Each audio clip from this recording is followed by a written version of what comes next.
Welcome back to Basic Electronics. In this lecture, we will continue with Thevenin's theorem.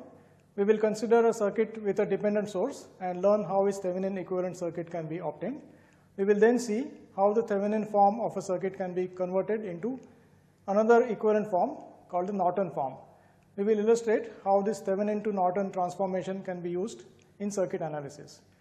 At the end of the lecture, we will look at the maximum power transfer theorem for circuits. Okay, let us get started. Here is another example. It has a dependent source, but no independent current or voltage sources. And let us obtain the Thevenin equivalent for this circuit as seen from AB. What kind of dependent source is this? It's a voltage source, judging from this symbol, and the voltage difference between these two nodes is 2 times I1, where I1 is this current. So this voltage is controlled by a current, and therefore it's a current controlled voltage source. Let us find the Thevenin voltage first, which is the same as VOC as shown here. In this situation, this current I1 is 0, and therefore this voltage drop, which is given by 2 times I1, is also 0. So therefore we can replace this CCVS with a short circuit like that. And now we find that VOC is going to be 0 volts, and therefore our VTH, the Thevenin voltage, is going to be 0 volts. Let us now find the Thevenin resistance, and to do that we deactivate the independent sources in the original circuit. In this case, of course, there are no independent sources, so nothing needs to be done. And then we look from AB. In this case, because we have this dependent source, we cannot really figure out what the equivalent resistance as seen from AB is, and therefore let us use another method, that is connect a test source and then find the ratio of this voltage and that current. That gives us RTH. So we have connected a test current source here. So what we will do is find the ratio Vs divided by Is. In this case, Is and I1 happen to be the same. Alright, where do we begin? Let us take one of the nodes as the reference node, say this one. If that is 0 volts, then this voltage is 2 times I1, and I1 is the same as Is, so therefore this voltage is 2 times Is. What about this node voltage? That is the same as Vs. So now we have all the node voltages, and we can now write a KCL equation to obtain Vs divided by Is.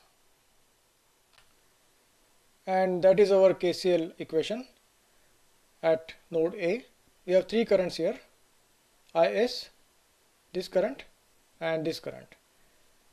Now Is is entering this node, and therefore we will take that as minus Is. This current Vs minus 0 divided by R2 is leaving the node, therefore we take that as a positive quantity, plus Vs by R2. What about this current? It is Vs minus 2Is divided by R1. So all these 3 currents add up to 0, and now we can get Vs divided by Is. So after simplifying this equation, we obtain RTH as Vs divided by Is, or 8 over 3 ohms. So our Thevenin equivalent circuit has VTH equal to 0, as we saw in the previous slide, and RTH equal to 8 by 3 ohms. So that is what it looks like. And since VTH is 0 volts, we may as well replace that with a short circuit, and therefore all we have between A and B is this resistance RTH equal to 8 by 3 ohms. So this circuit is equivalent to this original circuit.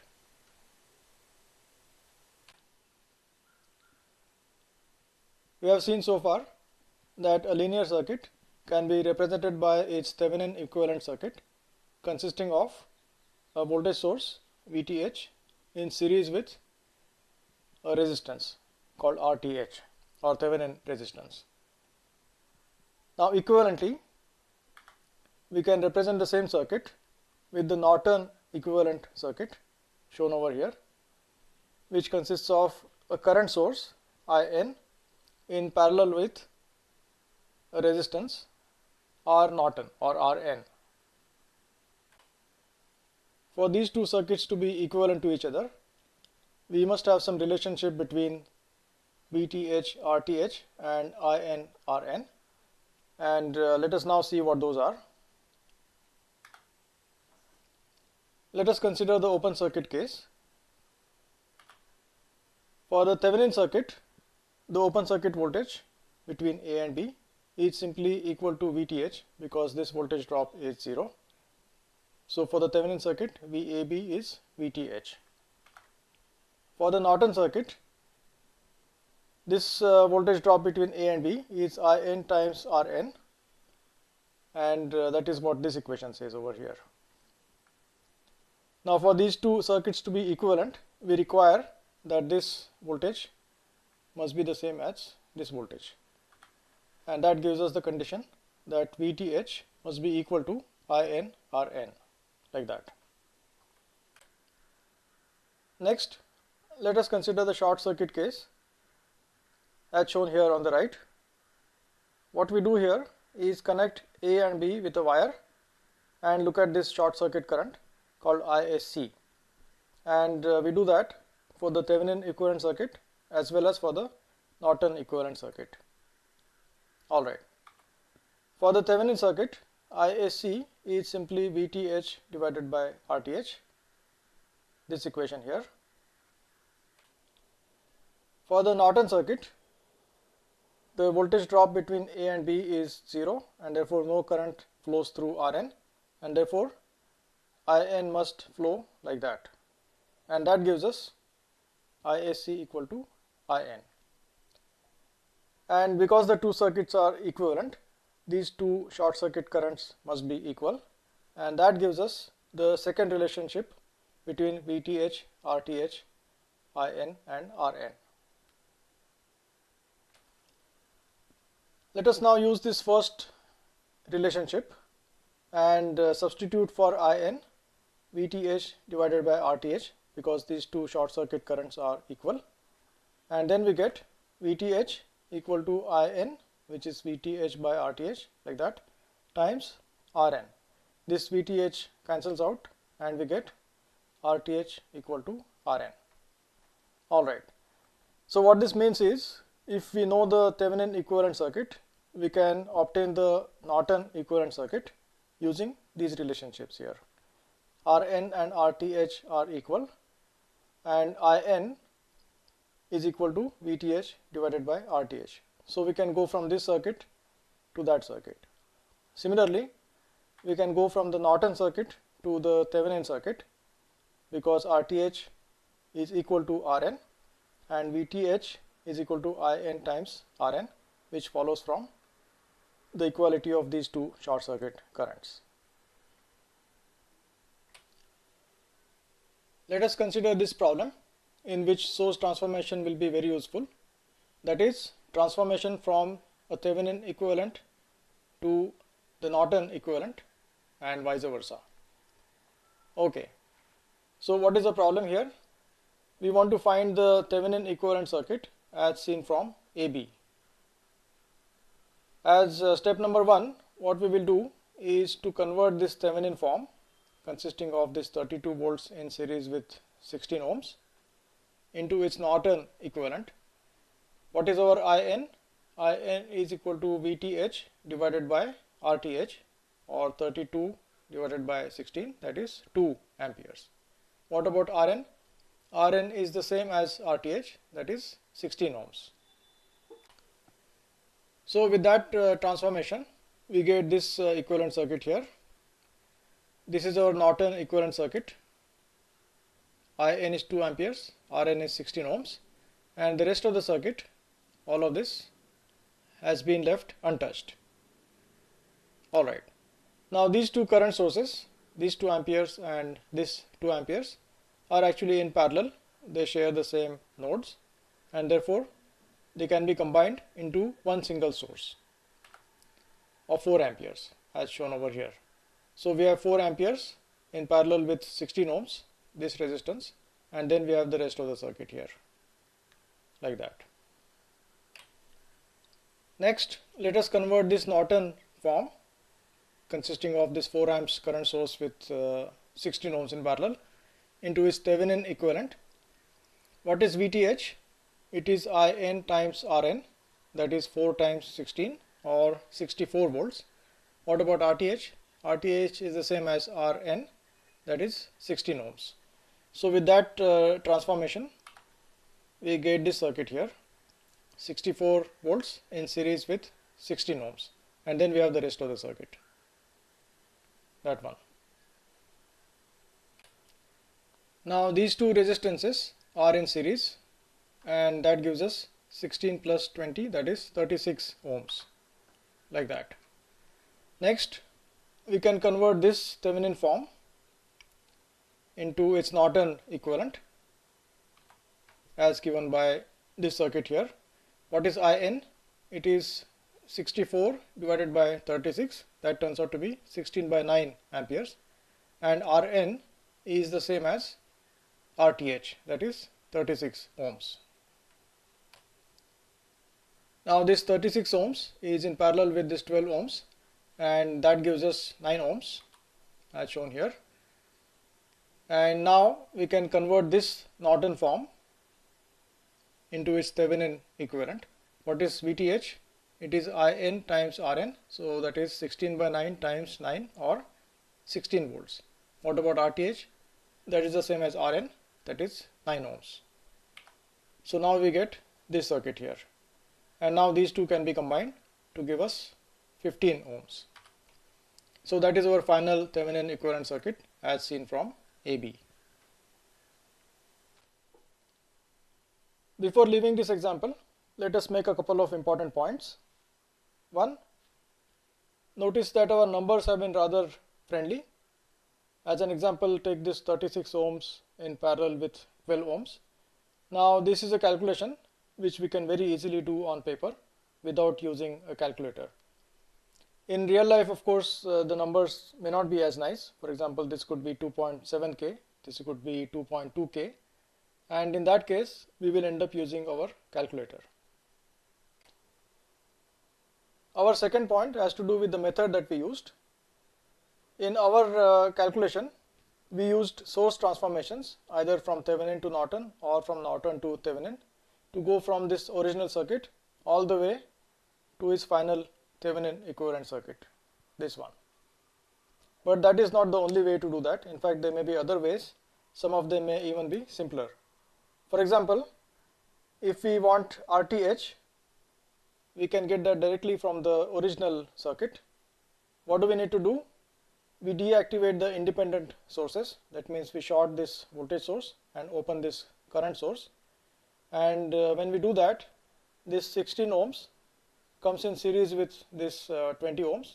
So that gives us 36 ohms. That 36 ohms comes in parallel with 12 ohms, and that entire combination comes in series with 6 ohms. So the RTH calculation is fairly straightforward. And similarly, for VTH, we don't need to go all the way using source transformations. We can stop somewhere in between. For example, when we come to this stage, all we need to do is to find the open circuit voltage between A and B, and that is very straightforward. Since there is no current in this 6 ohms resistance, VOC is the same as the voltage drop across this 12 ohm resistance, and that can be obtained simply by voltage divisions. That would be 12 ohms divided by 12 plus 36 times 64, and that will give us this answer. Let us now talk about maximum power transfer, which is a very useful concept in electronic circuits. Here is a linear circuit consisting of resistors, independent voltage sources, and we will consider DC voltage sources here, independent DC current sources, and dependent sources such as current controlled voltage source, current controlled current source, etc. To this circuit we connect a load resistance RL. Now this load resistance is going to draw a current, and that we will denote with IL. This load resistance is going to absorb some power, and that power is given by PL equal to IL squared times RL. In other words, there is a transfer of power from this circuit to the load resistance. And the question that we ask now is, for a given circuit or for this given black box, what is the value of RL for which PL is maximum? To answer that question, let us replace the original circuit with its Thevenin equivalent. And when we do that, we get this circuit here. So this entire original circuit has been replaced with this Thevenin equivalent circuit. And now it is straightforward to find IL. IL is simply VTH divided by RTH plus RL, like that. And once we know IL, we can find PL as IL squared times RL, and that gives us this expression over here. To find the value of RL for which PL is maximum, all we need to do now is to differentiate PL with respect to RL and put that equal to 0. That is, dPL TRL should be equal to 0, and when we do that, we get this following equation here. And notice that this VTH squared is a constant which is independent of RL, and therefore it does not figure in this equation here. Alright, now when we simplify this further, we get RTH plus RL equal to 2RL. You should go through this algebra, of course. And finally we get RL equal to RTH. So if we have a circuit which is linear, we can find its RTH, and then if we have a load resistance which is equal to that RTH, then maximum power transfer will take place from the original circuit to RL. Alright, let us look at a plot of PL as a function of RL.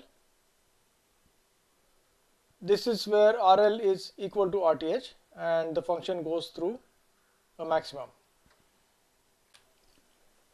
As an example, let us consider this circuit here. We have a load resistance between A and B, and we want to find its value for which PL, the power transferred to RL, is maximum. So step number 1 is to find the Thevenin equivalent circuit for this circuit here. And how do we go about doing that? Let us look at RTH first.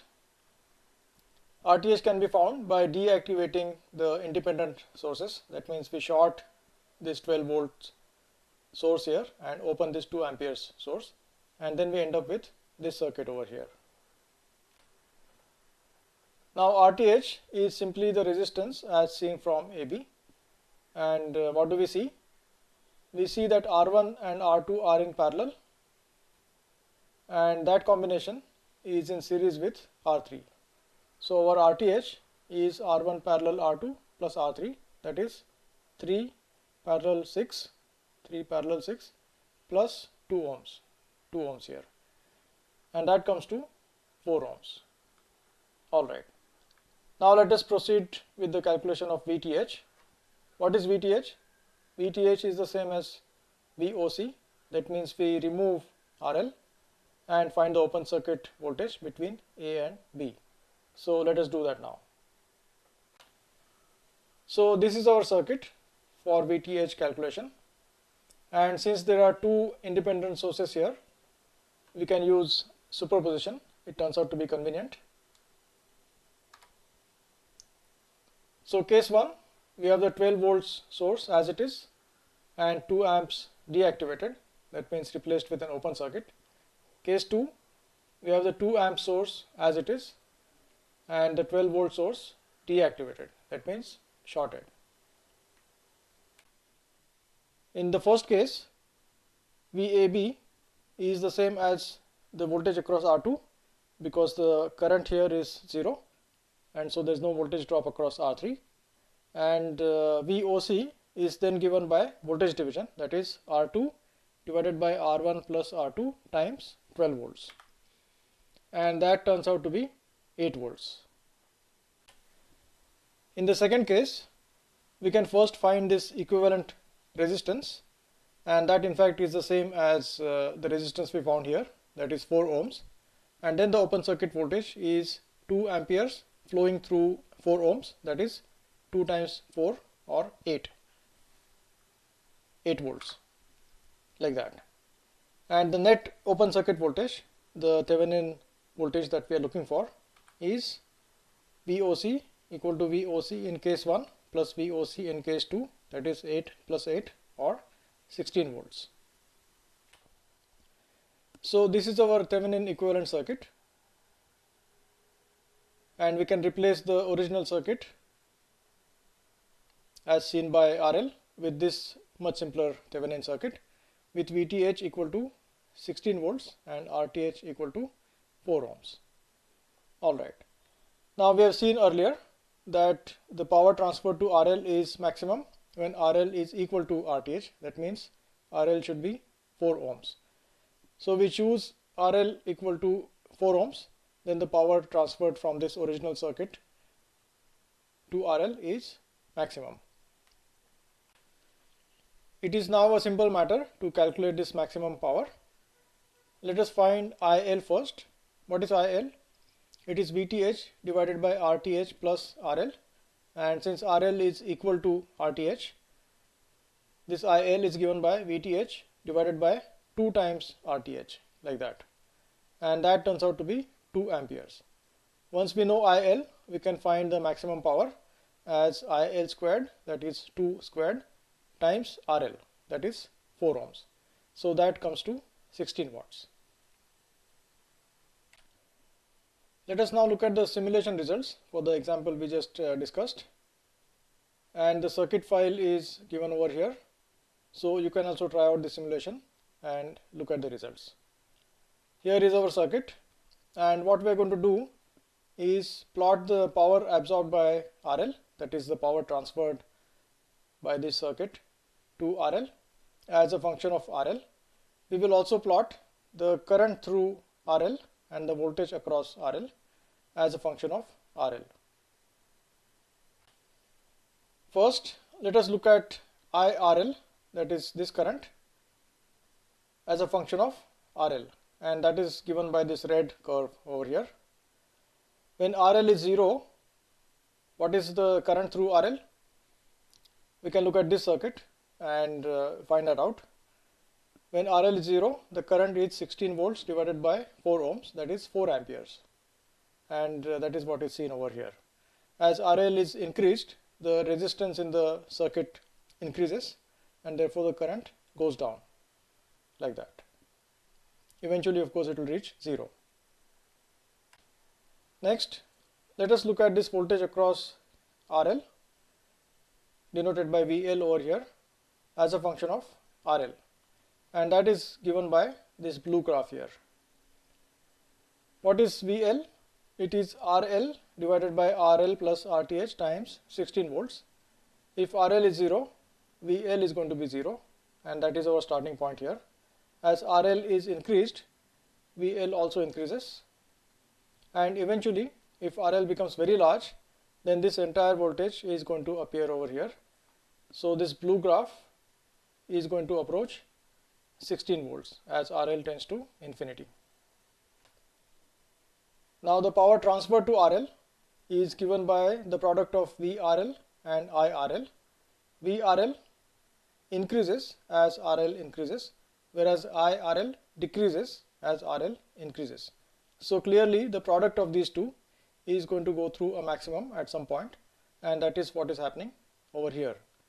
And that happens at RL equal to 4 ohms, and as we have seen in the last slide, that condition is the same as RL equal to RTH, that is 4 ohms. And the maximum power is 16 watts, and that agrees with the calculation that we looked at in the last slide. To summarize, we have learned how to convert the Thevenin form into the Norton form and vice versa. We have also seen the maximum power transfer theorem for circuits, and we have seen that maximum power is transferred when the load resistance is equal to the Thevenin resistance. All right, see you next time.